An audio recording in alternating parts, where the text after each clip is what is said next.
খাবারের কোয়ালিটি যদি আপনি মুখে দেন, একটা সুস্থ মানুষের খেতে পারে না। আমার জন্ম দেখি নাই যে এত নিম্নমানের খানা। লিফটে আটকে রোগী মৃত্যুর পর হাসপাতালের ফ্লোর ধোয়া মোছায় বেশ তৎপর পরিচ্ছন্নতা কর্মীরা। তবে ভেতরের পরিবেশ ঠিক আগের মতোই। যে বেডে রোগীদের চিকিৎসা চলছে সেখানেই কিলবিল করছে তেলাপোকা।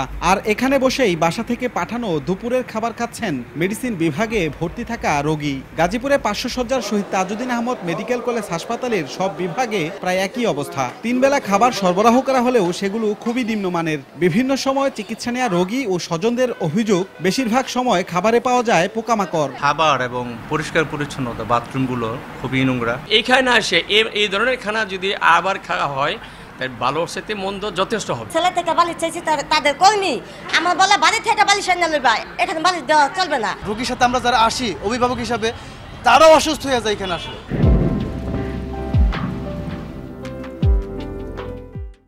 এদিকে এসব বিষয়ে হাসপাতাল পরিচালকের কাছে জানতে চাওয়া হলে তিনি খতিয়ে দেখার আশ্বাস দেন। ব্যাপারটা আমি দেখতেছি, খাবারের ভিতরে ঘুরতেছে সেন্সিটিভ, আর ওই শাহিন সাহেব আমার এডি আছে, সকালে যেটা আসে এটা বুঝে নেওয়ার দায়িত্ব হচ্ছে তার। তারপরে আমি বলে দিচ্ছি যেন ঠিকঠাক ভাবে খেয়াল রাখে। সম্প্রতি হাসপাতালটির লিফটে আটকে মমতাজ বেগম নামে এক রোগী ও 12 তলা থেকে পড়ে আরেক রোগী মারা গেলে চাঞ্চল্যের সৃষ্টি হয়। রাজিবুল হাসান, সময় সংবাদ, গাজীপুর।